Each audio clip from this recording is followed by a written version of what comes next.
Exode chapitre 2, à partir du premier verset. Un homme de la maison de Lévi avait pris pour femme une fille de Lévi. Cette femme devint enceinte et enfanta un fils. Elle vit qu'il était beau et elle le cacha pendant 3 mois. Ne pouvant plus le cacher, elle prit une caisse de jan qu'elle enduisit de bitume et de bois. Elle y mit l'enfant et le déposa parmi les roseaux sur le bord du fleuve. La sœur de l'enfant se tenait à quelque distance pour savoir ce qui lui arriverait. La fille de Pharaon descendit au fleuve pour se baigner et ses compagnes se promenèrent le long du fleuve. Elle aperçut la caisse au milieu des roseaux et elle envoya sa servante pour la prendre. Elle l'ouvrit et vit l'enfant, c'était un petit garçon qui pleurait. Elle en eut pitié et elle dit, « C'est un enfant des Hébreux. » Alors la sœur de l'enfant dit à la fille de Pharaon, « Veux-tu que j'aille te chercher une nourrice parmi les femmes des Hébreux pour allaiter cet enfant ?»« Va, lui répondit la fille de Pharaon. Et la jeune fille alla chercher la mère de l'enfant. La fille de Pharaon lui dit, « Emporte cet enfant et allaite-le-moi. Je te donnerai ton salaire. » La femme prit l'enfant et l'allaita. Quand il eut grandi, elle l'amena à la fille de Pharaon et lui fut pour elle comme un fils. Elle lui donna le nom de Moïse, car dit-elle, je l'ai retiré des eaux. Amen. Parole du Seigneur. Amen. Que Dieu bénisse sa parole.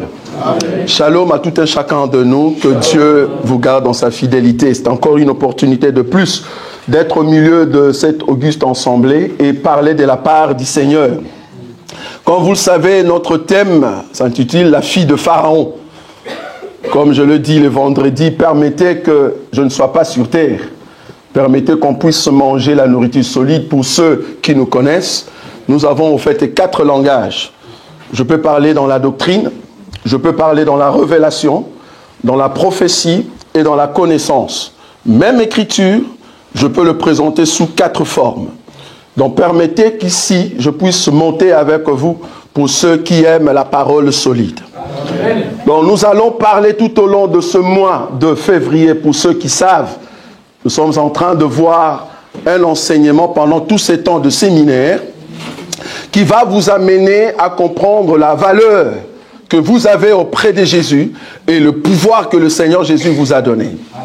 Et nous allons montrer au fait les éléments que nous allons essayer de numérer ici pendant tous ces temps du mois de février. En tout cas, j'avais prévu 2 thèmes, pour ceux qui devaient être au fait à Orléans, mais bon, je ne sais pas comment est-ce que nous allons faire ce programme, parce que pour le bien-aimé d'Orléans, la cuisine que j'avais préparée, c'était au fait le christocentrisme d'un christocrate. Il y a quelqu'un qui m'a dit, frère, qu'est-ce qu'on a fait? J'ai dit, je croyais que c'était un mot français. Le christocentrisme d'un christocrate veut dire tous ceux qui proclament les noms de Jésus-Christ dans leur bouche et que tu places Jésus au centre de toutes choses, tu es obligé de manifester la puissance de ce Christ-là. C'est juste ça. Parce que c'est un français bizarre. C'est comme ça que vous l'avez compris très mal. Le christocentrisme d'un christocrate. Ça va? Mais bon, on aura le temps d'en parler. Donc ici, nous allons toucher la fille de Pharaon. Pourquoi? Parce que nous voulons voir le secret que cette fille a reçu sans pour autant connaître la grandeur de celui qui va changer en fait son histoire et qui va permettre que cette femme, cette fille de Pharaon entre dans l'histoire. Et j'aimerais déjà te dire, pendant tous ces temps que nous allons manger cette nourriture, tu vas avoir une nouvelle identité. Amen. Quand je dis une nouvelle identité, c'est-à-dire tu vas monter dans une autre dimension, tu vas atteindre un autre niveau. Et deuxièmement, ce qui va s'en rajouter dans ton cœur, c'est le grand pardon, la miséricorde. De comprendre ton frère et dire non, c'est juste un humain, mais à l'intérieur duquel il y a Christ. Donc si moi aussi je suis humain, je peux comprendre mon frère, je peux comprendre ma soeur. Si seulement nous avons ce cœur, je vous dis, le Seigneur viendra très bientôt pour nous chercher. Parce que moi je crois personnellement, si tout un chacun de nous atteint un niveau de la perfection, vouloir ou pas, tu dois aller au ciel. Donc si demain vous voyez que le frère Roger n'est plus là, dites gloire à Dieu, il a atteint la perfection. Parce que moi en tout cas personnellement je souhaite la mort. C'est un gain. Bon, il y a quelqu'un qui dit, je sors. Ça commence à changer ici. Nous, en Christ et Jésus, la mort est un gain. J'ai gagné de l'auto parce que je suis mort. Voilà, ça c'est chez nous. Chez nous, dans notre évangile, un enfant de Dieu qui meurt, c'est-à-dire tu as atteint la perfection, tu as gagné l'auto. Tu as gagné le combat et tu peux te reposer. Est-ce que vous voyez ça? Donc si Dieu décide que je puisse me reposer aujourd'hui, cela veut dire que j'ai atteint la perfection. Donc du coup, je suis dans la joie. J'aimerais que je puisse être avec vous le jour où je serai encore sur, je ne sais pas ce qu'eux ils appellent cercueil, mais le petit bois. J'aimerais être avec vous et voir comment je vais sourire. Parce que je rencontre le Seigneur dans la gloire. Parce que la Bible dit, ceux qui sont en Christ et Jésus entrent directement dans le sein d'Abraham, là où il y a le repos. Amen. Oh, le repos des dieux. Souhaitez avoir le repos des dieux et le Seigneur vous bénira. Amen. La fille de Pharaon. Remarquez qu'ici, le premier élément, comme je dis, c'est la nourriture solide. Donc, permettez que je puisse vous donner comme on dit, de paroles terribles que vous n'avez jamais compris. Exode chapitre 2, premier verset seulement. La Bible dit ceci. Un homme de la maison de Lévi avait pris pour femme une fille de Lévi. Vous êtes d'accord avec moi ici? Nous sommes dans la famille de Lévi. Or, la famille de Lévi, c'est la famille que Dieu a choisie pour imposer la loi, afin que ce peuple amène la loi en Israël. Donc, c'est une famille des enseignants, une famille de ceux qui ont la loi de Dieu. Quand tu marches à l'encontre de la parole de Dieu, c'est cette famille, c'est chez Lévi qu'on va te redresser. Donc ici, l'histoire commence d'abord par Lévi. Or, comme vous le savez, au temps de Moïse, Dieu a voulu que Lévi, ça soit lui par Aaron, donc c'est-à-dire même le sacrificateur, que ça soit par eux que vienne la loi. La loi pour imposer sur le peuple. Ce qu'on appelle le sacerdoce mosaïque, c'est-à-dire la loi de Moïse. C'était par Lévi. Ça, nous savons. Donc ici, permettez que je vais parler en même temps prophétique et en même temps révélation. Donc ici, je vois que cette famille n'est rien d'autre que le sacerdoce mosaïque. Donc je suis dans le sacerdoce mosaïque. Dans une famille où la loi s'est imposée. Et c'est là-bas maintenant qu'il y a maintenant un bébé qui est sorti. Or, comme vous le savez, les sacrificateurs, c'était du temps de sacrificateurs Anne et Caïphe. C'était pendant ces temps-là, un bébé aussi était né. C'est comme ça que je vais commencer à marcher, ça va? Je marche dans les Écritures et je donne prophétiquement.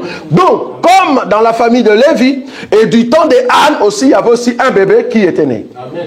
Donc, Moïse est né pendant ces temps-là de la famille de Lévi.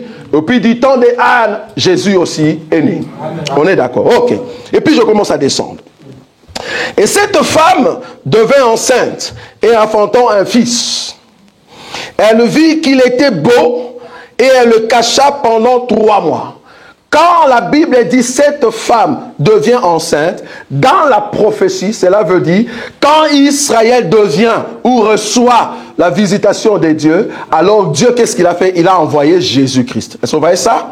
La femme qui reçoit la grossesse ici n'est rien d'autre que le sacerdoce mosaïque du temps des sacerdoces mosaïques. Remarquez, il y a l'homme qui donne la sémence à la femme, c'est-à-dire l'homme qui est le représentant, le chef. Ça, c'est au fait le rang de Lévite, ou soit des sacrificateurs. Mais la femme, ici, c'est le peuple. Est-ce que vous voyez ça?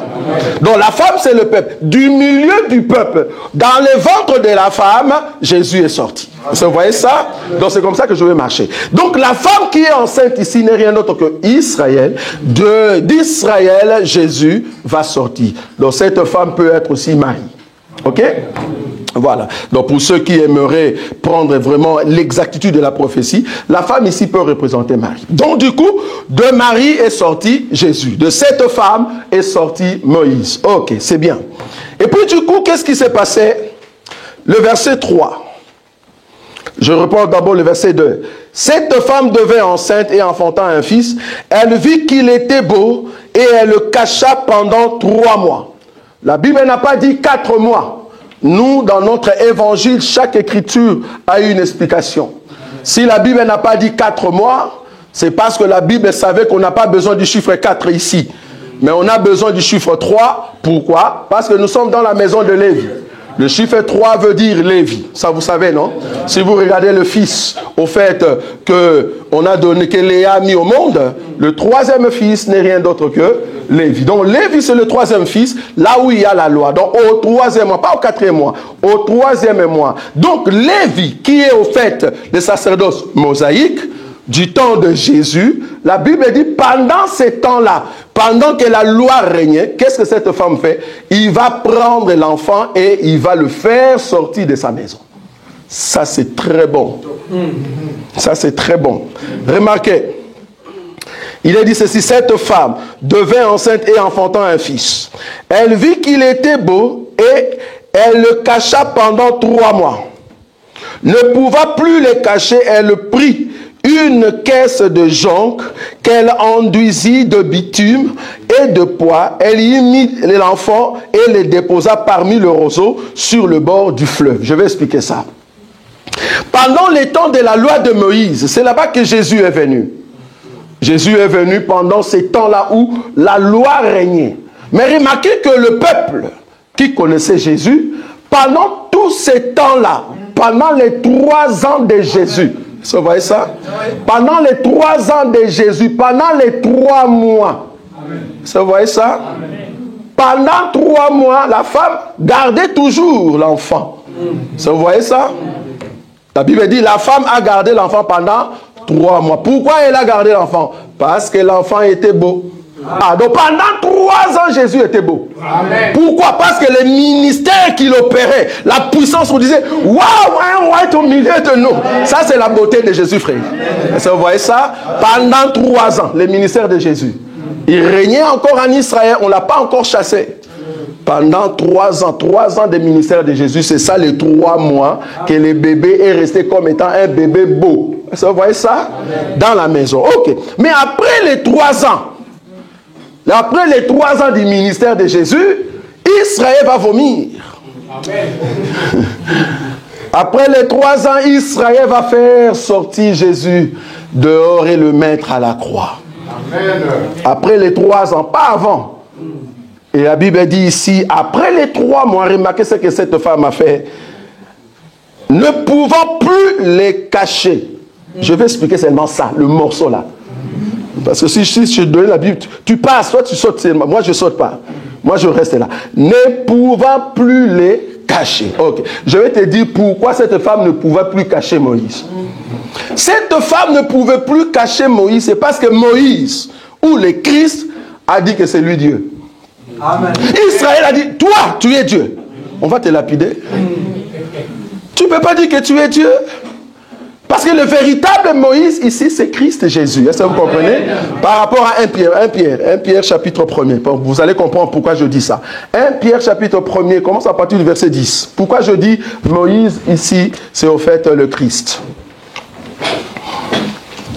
Il est dit quoi? Chapitre 1er, verset 10, je lis comme ça. Oui. Les prophètes qui ont prophétisé, touchant la grâce qui vous était réservée, ont fait de ce salut l'objet de leur recherche et de leur investigation, voulant sonder l'époque et les circonstances marquées par l'Esprit de Christ qui était en eux et qui attestait d'avance les souffrances de Christ et la gloire dont elle serait suivie. Merci beaucoup. Donc, la souffrance et la gloire.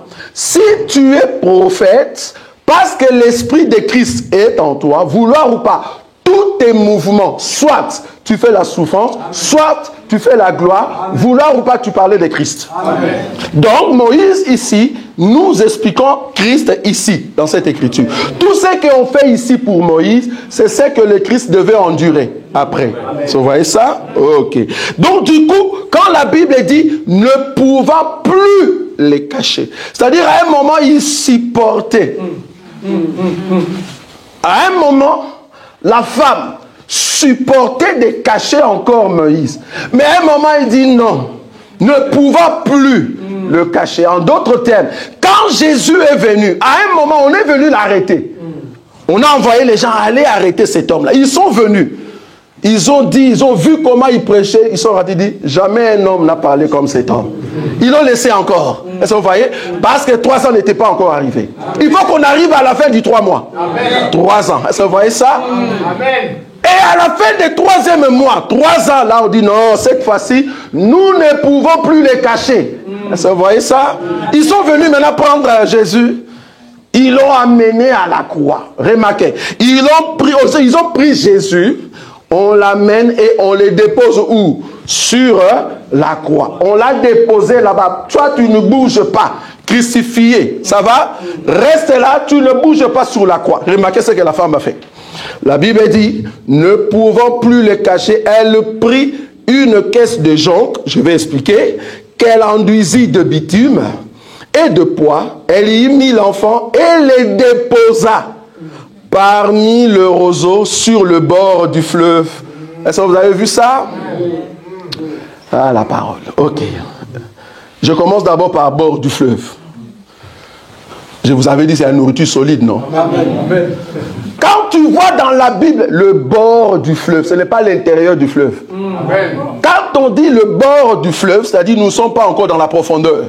Nous sommes juste au début du fleuve. Est-ce que vous voyez ça? La Bible dit Jésus est venu, il a commencé à parler Israël, c'était encore au bord du fleuve. Et puis il dit à celui qui conduisait les bateaux, va dans les eaux profondes. Ça c'est 2 peuples. Il y a le peuple du bord et le peuple des profondeurs. 2 peuples. Est-ce que vous voyez ça? Nous avons le peuple du bord du fleuve et le peuple dans la profondeur. Dans la profondeur, c'est ici à Paris. Mais au bord du fleuve, c'est pour Israël. Est-ce que vous avez vu? Donc quand la femme dépose le caisse Jésus au bord du fleuve, nous sommes encore à Israël. Ça, nous sommes d'accord ou pas? Donc nous sommes encore à Israël. Je vous avais dit c'était la nourriture solide. Nous sommes encore au bord du fleuve. Ok, c'est là-bas qu'on vient déposer Jésus. Mais remarquez, avant de le déposer, on a pris Moïse. Qu'est-ce qu'on a fait? On a pris Moïse, on l'a mis dans une sorte de caisse. La caisse en question, on vient mettre de poids. C'est-à-dire, on met une sorte de goudron pour que le caisse ne puisse pas s'engloutir dans l'eau. Est-ce que vous voyez ça? Mais qui flotte sur l'eau, comme ça l'eau ne va pas pénétrer à l'intérieur. Donc quand tu ouvres la caisse, c'est là-bas que tu vois Moïse. Mais quand on ferme, tu vas croire que c'est juste une caisse normale. Mais quand tu n'ouvres pas la caisse, tu ne sais pas que Moïse se trouve à l'intérieur. Je me te dis, la caisse en question, c'est Jésus. Mais les fils à l'intérieur, c'est là-bas qu'il y a la vie. Les fils à l'intérieur, c'est ça le Christ. Vous voyez ça? Parce que l'onction qui était sur Jésus, c'est ça l'huile, le poids qu'on a mis sur la caisse. Et c'est ça qui permet qu'il ne peut pas s'engloutir. Même la mort ne peut pas le retenir. Ça permet qu'il puisse rester dessus. Est-ce que vous voyez comment je viens? Je vous avais dit c'est la nourriture solide. Tu es là, tu dis, il parle de quoi? Ça, c'est notre nourriture.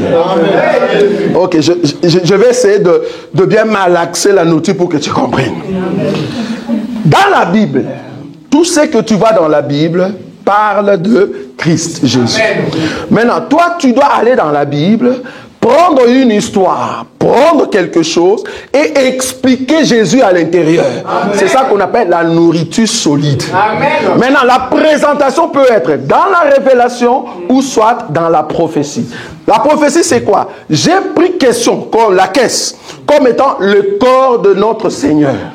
Parce que le corps de notre Seigneur est sorti des mailles. Est-ce que vous voyez ça? Amen. Mais à l'intérieur de ce corps, il y a Christ. Oh, yes. Nous faisons la différence entre Jésus et le Christ. C'est pas la même chose. Les bébés et la caisse, c'est pas la même chose. Les bébés qui bougent, ils bougent à l'intérieur de la caisse. Mais la caisse bouge parce qu'il y a l'eau. Est-ce que vous voyez ça? Est-ce que vous avez vu ou pas? L'eau en question, c'est le peuple. Ah, merci. L'eau, c'est le peuple qui entoure le monde. Amen. Parce que c'est Jean qui nous a dit ça. Amen. Dans l'Apocalypse. Les eaux que tu as vues, c'est le peuple et les nations. Donc, sur le fleuve veut dire, il y a une personne qui est au-dessus de tout peuple. Est-ce que vous voyez ça? C'est pour cela, quand on a vu Jésus un jour, qui venait comme une caisse sur l'eau, les disciples ont dit, voilà un fantôme. Ah! Donc, je comprends que la caisse, c'est Jésus qui marche sur le sol. Est-ce que vous voyez ça? Est-ce que vous voyez ça? C'est Jésus qui marche sur les eaux, frères. C'est Jésus qui marche sur les eaux. Les eaux ne peuvent pas le retenir. Amen. Mais sur lui, il y avait l'onction. L'huile, le poids. Est-ce que vous voyez ça? On a dit à la femme, elle va mettre le poids. Remarquez que le même produit qui a aidé la caisse de ne pas s'engloutir, c'est le même produit qu'on a mis dans Genèse, chapitre 6, qu'on va lire, le verset 14. Genèse 6, le verset 14. Genèse 6, le verset 14, je lis comme suit. Amen. Fais-toi une arche de bois de gopher. Oui. Tu disposeras cette arche en cellules et tu l'enduiras de bois en dedans et en dehors. En dedans et en dehors. Bon, est-ce qu'il faut que j'explique encore en dedans et en dehors? Amen. Le peuple dit dedans et le peuple dit dehors. Vous le connaissez, non? Bon, il faut que je commence encore ici avec ce peuple. Si tu ne sais pas, le peuple dit dedans et le peuple dit dehors, c'est le peuple du bord et au milieu des eaux. Ça va? C'est facile. Ok. Donc, du coup, le même produit permet que l'arche de Noé ne puisse pas s'engloutir. Donc, le produit en question permet que tu ne puisses pas être englouti sous l'eau. Or, la seule chose, la seule personne qui a pu aider Jésus pour ne pas être retenu sous la terre, c'est l'Esprit. Amen. Vous voyez ça? C'est le Saint-Esprit. Ok. Donc ici, je suis encore dans le verset 3. J'ai expliqué ici, ne pouvant, n'est-ce pas, ne pouvant plus les cacher, elle prit une caisse de jonc qu'elle enduisit de bitume et de poids et y mit l'enfant et le déposa parmi le roseau. Les roseaux ici, je le prends comme étant la croix. Ça va? C'est là-bas que le Seigneur Jésus est resté. Donc Israël, qui a marché avec le Seigneur depuis que Jésus est né, ils ont vu le miracle, ils ont vu l'onction parce que l'enfant était beau, ils ont vu comment l'enfant bougeait parce que quand il souriait, tout le monde était content. Ils ont vu le miracle, le paralytique ont marché, il y a eu des aveugles qui ont vu. Ça, c'était la beauté de fils de l'homme. Vous voyez ça au milieu d'Israël. C'était au milieu d'Israël, mais pendant 3 ans, pendant 3 mois, il fallait que le bébé reste dans la maison de cette femme. Mais après 3 mois, après 3 ans, les bébés doivent sortir. Sortir pour aller où? Pour aller au milieu de roseaux. Sortir pour être crucifié. On l'a mis sur la croix, en d'autres termes, je ne peux plus te cacher, ô Moïse. Je ne peux plus te garder dans ma maison, ô Jésus. Nous ne pouvons plus te garder chez nous, alors crucifiez-les. Est-ce que vous voyez ça? On a crucifié le Seigneur. On prend, je crois, une écriture. Bon, je suis toujours dans la Bible, hein? Hébreu. Je vais expliquer le roseau. Dans la Bible, c'est quoi? Hébreu. Hébreu chapitre 13, frère.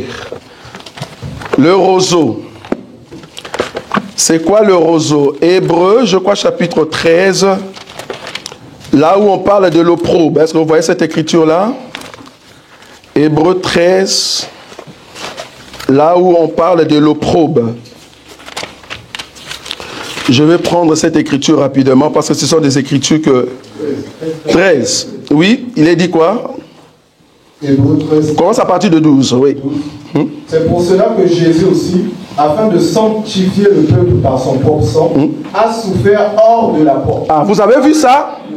Jésus, pour sanctifier le peuple, il a souffert en dehors de la maison, c'est-à-dire hors de la porte. Le bébé, pour ne pas rester dans la maison de cette femme, il a souffert, le bébé, il a souffert parmi le roseau, en dehors de la maison. Ça va?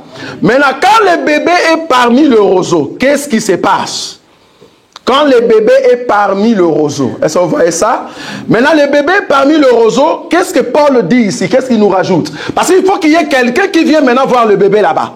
Il faut qu'il y ait quelqu'un qui vient, au fait, prendre le bébé qui est parmi le roseau. Qu'est-ce que Paul dit dans Hébreu? Parce que nous voulons voir la fille de Pharaon. Vous voyez, allez-y. Sortons donc pour aller à lui. Qui doit sortir ici? Est-ce que vous voyez ça? Sortons pour aller comment? À lui. Oui. Hors du camp. Oui. En portant son opprobre. Oui. Car nous n'avons point ici, pas de cité permanente, mais nous cherchons celle qui est à venir. Répète cette écriture. Car nous n'avons point ici pas de cité permanente. Là où on parle de sortons. Sortons donc pour aller à lui, hors du camp, en portant son opprobre. Car nous n'avons point ici pas de cité permanente. Quand on dit sortons, c'est-à-dire Paul était dans la maison. Est-ce que vous voyez ça? Paul était dans la maison. Quelle maison? La maison là où on a chassé Christ. Est-ce que vous voyez ça? On a dit à Christ, toi tu ne peux plus rester ici. Nous ne pouvons plus te cacher. Nous te chassons. Est-ce que vous voyez ça? Maintenant Paul dit, sortons de cette maison. Allons là où on l'a posé. Est-ce que vous voyez ça? Là où on l'a posé où? Dans les roseaux, sur la croix. Là où il y a notre opprobre. Ok. Paul est sorti des maisons, vient jusque là où il y a l'opprobre qui est la croix. Paul vient de la maison et qui vient regarder Jésus qui est l'opprobre. Paul, ce n'est pas la fille de Pharaon ici. Paul, c'est le verset 4. Amen. Exode chapitre 2, le verset 4. La sœur de l'enfant. Vous ne connaissez pas la Bible, frère. Amen. La sœur, parce que même maison. Amen. Il faut que les Juifs, qu'il y ait une partie des Juifs, frère, qui acceptent Jésus, qu'on a chassé dans la maison, qu'on a mis comme opprobre. Il faut qu'il y ait sa sœur qui accepte de venir suivre Jésus dans les roseaux. Est-ce que vous voyez ça? Je ne parle pas encore de la fille de Pharaon. Je parle d'une famille. Ils sont même famille, même sang. Mais ils ont accepté l'enseignement de Moïse dans les roseaux. Est-ce que vous voyez ça?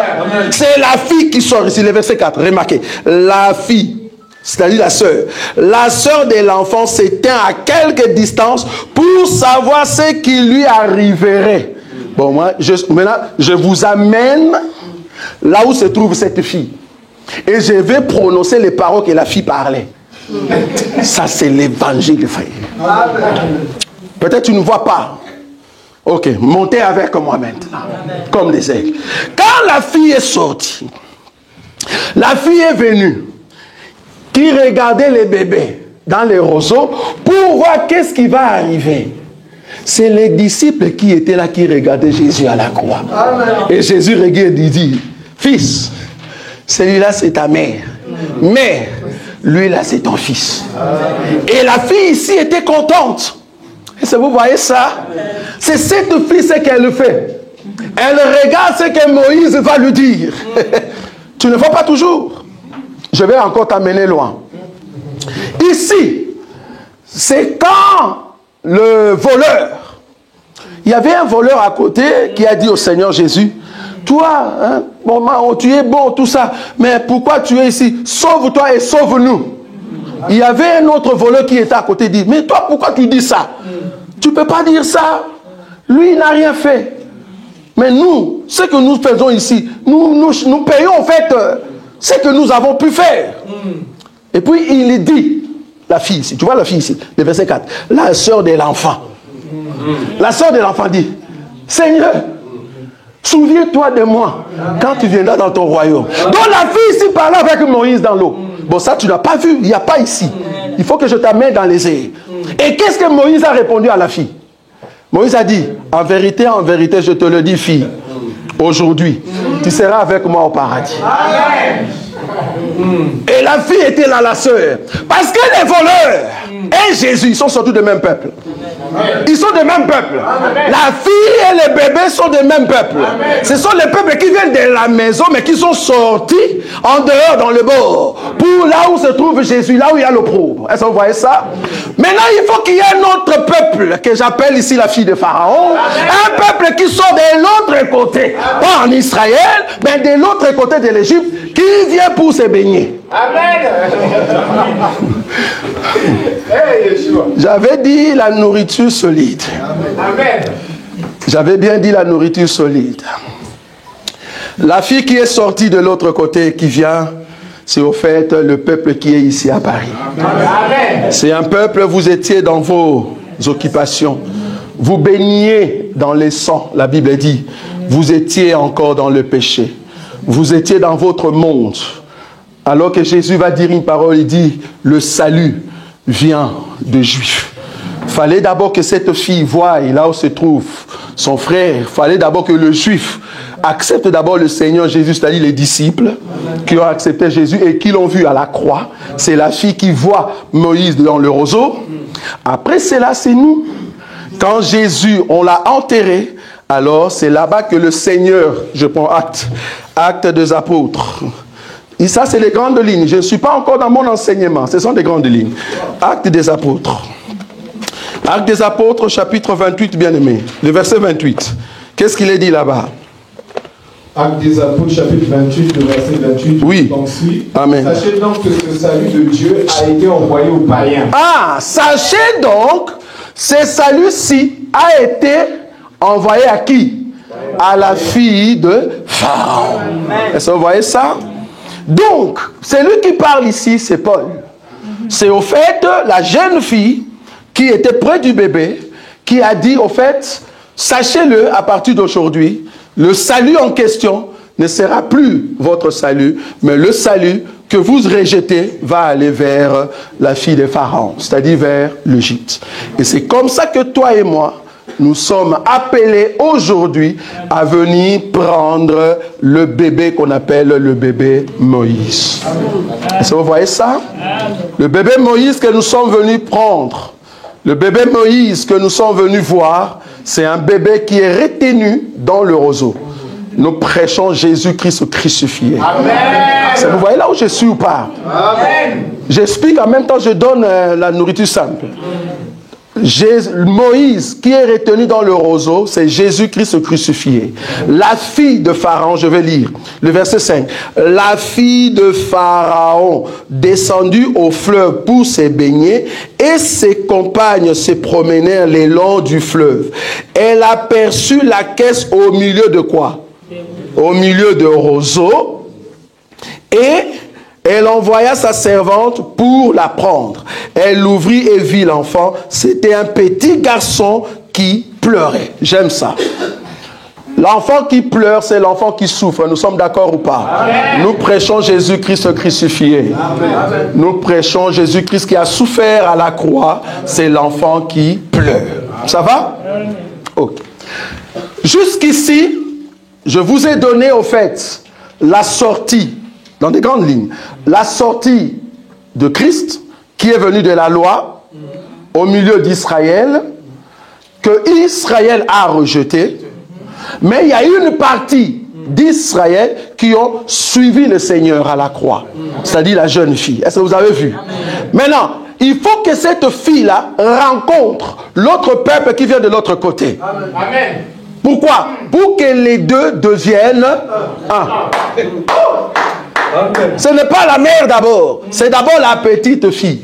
Est-ce que vous voyez ça? La sœur de l'enfant, c'est elle qui doit d'abord voir l'enfant et c'est elle qui vient maintenant rencontrer la fille de Pharaon. Ça vous voyez ou pas? C'est ça au fait, Acte des Apôtres chapitre 2. Amen. La fille reçoit d'abord l'onction et cette onction doit quitter Jérusalem. Ça vous voyez ça? Pour aller dans les extrémités.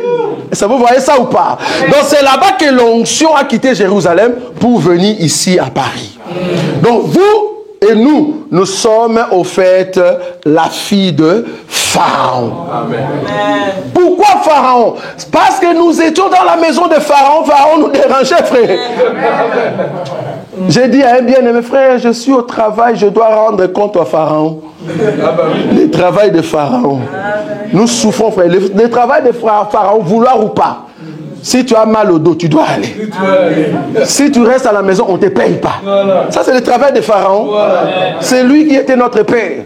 Mais à un moment, si tu rencontres Moïse, si tu rencontres le Christ, tu dois faire de sorte que le Christ puisse t'enlever entre les mains de Pharaon. Parce que c'est là-bas que nous allons atterrir. Parce que jusqu'ici, nous allons parler, nous sommes encore dans la maison de Pharaon. Mais nous avons quand même rencontré qui? Moïse. Amen. Mais à un moment, je vais prendre une écriture où Moïse, le Christ, mais dans un autre corps, va enlever la fille de Pharaon dans la maison de Pharaon pour l'amener au royaume. Ça, c'est très bon. C'est là-bas que nous allons entrer dans la grandeur. Mais pour aujourd'hui, qu'est-ce que je veux marteler ici? Je veux marteler le verset 3. Le verset 3. Donc ici, retenez, Jésus est venu d'Israël au milieu d'une loi qui était mosaïque, au milieu d'un peuple qui avait la loi, mais ces peuples ont rejeté le Seigneur. En le rejetant, mais il y a quand même une petite partie d'Israël qui ont accepté le message de Jésus. Maintenant, ce peuple-là, ils ont reçu l'onction le jour de la Pentecôte, ils ont prophétisé, et ce peuple se rallie maintenant avec la fille de Pharaon, c'est-à-dire se rallie maintenant avec les païens. C'est-à-dire, ils annoncent Jésus au milieu des païens, et les païens ont accepté l'enseignement. Est-ce que vous voyez, c'est là? Donc c'est là-bas que nous allons parler sur la rencontre de la fille de cette femme et de Pharaon. Ça va? Là, on va parler prochainement. Mais ici, ce que je veux marquer, c'est le verset 3. Ne pouvant plus les cacher, elle prit une caisse de jonc qu'elle enduisit de bitume et de pois. Elle lui mit l'enfant et les déposa parmi le roseau sur le bord du fleuve. Amen. Qu'est-ce que je veux dire ici? Bien-aimé, tu ne peux pas dire que tu es chrétien si tu n'as pas vu d'abord la souffrance de Christ. Amen. Nous ne pouvons pas prêcher un Christ qui est toujours dans la joie, un Christ qui est toujours l'agneau de Dieu, un Christ qui est toujours amour, si nous ne prêchons pas Christ du désert. Amen. Le Christ que nous prêchons aujourd'hui, pour l'avoir, nous l'avons reçu, c'était au milieu de roseaux. Avant qu'il nous donne la joie, ça commence d'abord par la croix. Qu'est-ce que je veux dire? Bien-aimé, la vie chrétienne, là où nous sommes, ce n'est pas une vie facile. Amen. Et surtout en 2024, je retiens toujours cette parole. Depuis le premier jour que cette année a commencé. Cette année, ce que vous allez voir, vous allez dire, oui, c'est vrai, l'ennemi est là. Amen. Amen. Si vous ne restez pas entre le mains du Seigneur, beaucoup d'entre vous vont abandonner la foi. Vont abandonner la foi parce que vous ne saurez pas où est-ce que vous avez posé votre foi. La vie chrétienne, ce n'est pas la facilité. La vie chrétienne a commencé par la souffrance. Un bébé qui pleure. C'est d'abord un bébé qui pleure. C'est là-bas qu'on commence à rencontrer Moïse. Nous n'avons pas rencontré Moïse quand il est devenu costaud et il commence déjà à faire le travail à la maison. Non. Nous avons rencontré Moïse quand il pleurait. Amen. Et c'était dans l'eau. Et d'ailleurs, nous, quand nous sommes venus le rencontrer, nous étions dans notre vie, bien-aimés. La fille de Pharaon venait se baigner. C'est-à-dire entrer dans tout ce qu'elle faisait avant. Dans sa vie normale. Se baigner, se divertir. C'est là-bas qu'elle a rencontré le Seigneur. Chacun de nous a un témoignage. Comment tu as rencontré le Seigneur? Chacun de nous sait comment le Seigneur l'a rencontré. Et je me te dire, le bien de ces dieux, remarquez, le bien de ces dieux, à chaque fois qu'ils nous rencontrent, souvent, c'était quand tu étais à la fin. Amen. Tu es devant un mur. Amen. Tu ne sais pas qu'est-ce que tu dois faire. Devant une maladie, il n'y a pas de solution. Une famille qui te menace. L'homme qui te chasse. Il y a des problèmes, des soucis. Quand tu pleurais, c'est là-bas que tu vois Moïse. Amen. C'est là-bas que tu vois Moïse. Si tu me dis que tu as rencontré Moïse qui était déjà grand, tu as rencontré Jésus qui t'a donné des millions, c'est pour ça que tu oses venir au Seigneur. Je te rappelle déjà, je te dis, en tout cas, que la grâce soit sur toi. D'ici 2 ans, tu vas nous abandonner. Si tu rencontres un Jésus, quand tu l'as rencontré, c'est parce qu'il t'a donné une maison. Et puis tu as cru à ce Jésus-là. Tu viendras toujours ici, croyant que Jésus va toujours te donner des maisons. Mais c'est lui qui a rencontré Jésus parce que tu étais dans la souffrance. Et le Seigneur t'a rencontré dans cette souffrance-là. Et tu es sorti pleurant en remerciant le Seigneur. Tu vas garder ces témoignages-là. Et c'est ça qui va t'amener jusqu'à la fin. Amen. Le bébé qui pleure. Très important. Mais remarquez que le bébé qui pleure, on l'a mis dans une caisse remplie au fait d'huile, remplie de poids. C'est-à-dire l'onction était dessus. L'onction que moi j'ai sur moi, ce n'est pas la même quantité que toi tu as. Parce que l'onction que tu as, peut-être c'est supérieur par rapport à ce que moi j'ai. Chacun de nous a eu une histoire à raconter avec son Jésus. Amen. Tu as rencontré Jésus avec une onction terrible. Moi aussi, j'ai rencontré Jésus avec une onction terrible. Mais ce qui est important, c'est-à-dire la quantité de l'huile qui est sur la caisse, quand nous tous, nous allons ouvrir, je ne sais pas quelle quantité que tu as. Moi, je peux avoir une quantité de cuillère. Toi, peut-être, tu as une quantité de seau. Mais quand nous manifestons la puissance de l'onction, quand tu ouvres la grâce de cette onction, nous tous, nous voulons voir Moïse. Amen. Nous voulons voir Moïse, frère. Si le bébé est à l'intérieur, gloire à Dieu. Je dis toujours, nous sommes devant une table, une grande table. Chacun de nous a sa place. Ce qui est bien sur cette table, c'est la même nourriture qu'on nous a présentée. Amen. Mais ce qui est vrai, le morceau que moi je vais prendre, ce n'est pas le morceau que toi tu vas prendre. Amen. Si le morceau que moi je préfère, ce n'est pas le morceau que toi tu aimes, mais du moins c'est la même nourriture, frère. Pourquoi? Parce que nous avons le même cuisinier. Amen. Le problème avec nous, tu veux que ton morceau à toi, que ça soit aussi mon morceau. Non. Évitez ça, frère. Si nous mangeons la même nourriture qui est sur la table, s'il y a seulement un cuisinier, il n'y en a pas plus. Le problème, c'est le morceau que tu vas mettre dans la bouche. Parce que si moi, je suis modéré, le morceau que je vais mettre dans ma bouche, frère, il faut faire attention. Je n'ai pas besoin de prendre beaucoup de sauce. Parce que lui, il prend n'importe quel morceau. Regarde la boule de foufou, là.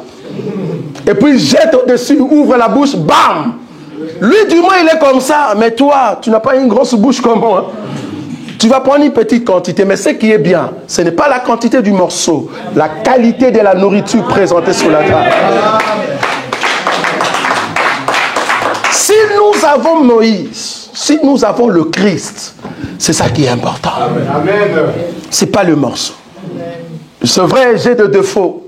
Toi aussi, tu as des défauts. J'ai des défauts, toi aussi, tu as des défauts. Mais ce n'est pas ça qui va nous déranger.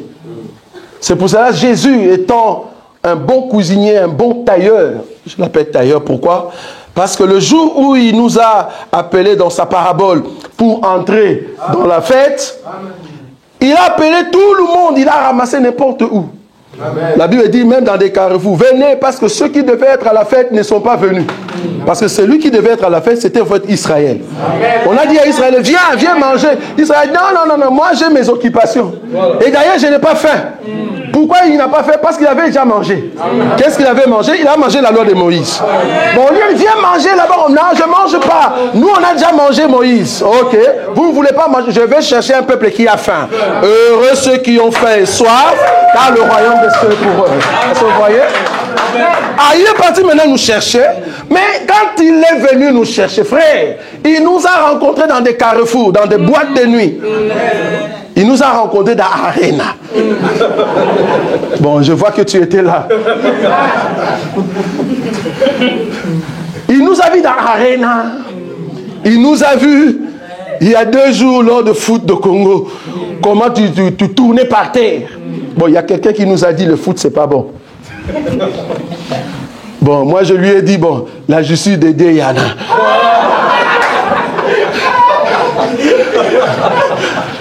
Il nous a dit, le foot, c'est pas bon. Il faut faire attention avec le foot. Moi, je dis, bon, la justice de Dieu, il y en a. Parce que si on a des voisins qui surveillent les fleuves, donc nous continuons encore. Ça va? Les divertissements qui n'amènent pas au péché, ce n'est pas un péché, frère. Je ne pêche pas. Je ne pêche pas parce que je regarde le Congo. Sinon, je ne vais pas regarder le journal. Pourquoi regarder le journal? Donc, il faut briser la télé à la maison. Pourquoi regarder le film alors? Il n'y a pas de sens. Divertissement qui n'amène pas au péché, ce n'est pas un péché. Amen. Ça va? Donc, du coup, c'est comme ces gens qui étaient dans des carrefours. Chacun de nous était dans un coin. Ok. Mais le Seigneur a dit non. S'ils viennent comme je le vois là, parce que l'autre là est gros, l'autre là est petit, l'autre là a des malformations. À la fin, ça n'est pas possible. Moi, étant un tailleur, je veux faire des habits. Amen. Il a fait des robes terribles. Amen. Chacun avec sa taille. Amen. J'aimerais te dire, le problème, ce n'est pas la taille de ma robe. Amen. Toi et moi, nous avons la même tissu, frère. Amen. Le même tissu, c'est ça? Le même tissu. Le même tissu. Cousu par un tailleur. Voilà. Donc c'est un monsieur qui a pris un tissu et il a fait toutes les robes. Mais le problème c'est que ma taille à moi, ce n'est pas ta taille. L'onction que tu as, ce n'est pas l'onction que j'ai. Ma quantité, ce n'est pas ta quantité. Mais du moins, c'est le même Saint-Esprit. Donc les tissus que j'ai, c'est le même tissu que tu as. Et d'ailleurs, si Dieu a mis la robe sur toi, c'est parce qu'il veut cacher tes défauts, frère. Il veut cacher tes défauts. Quand nous allons entrer dans la fête, on nous voit tous avec des robes. Amen. Donc tu ne peux pas m'insulter parce que je suis boiteux. Alors si tu m'insultes que je suis boiteux, je vais dire, toi tu es aveugle. Voilà. Tu as un problème de main. Mais on ne peut pas le voir dans la fête. Parce que nous avons tous la robe. Oh, la robe, c'est la vie sainte de saints. Nous marchons avec la vie de Dieu, frère. Donc tu ne peux pas me condamner. Donne-moi des conseils, je vais avancer. Amen. Mais quand tu me condamnes, je ne saurais pas aller de l'avant. Parce que moi aussi, je vois des défauts en toi. Amen. Je vois des défauts. Amen. La robe me suffit. Amen. Avec ma taille.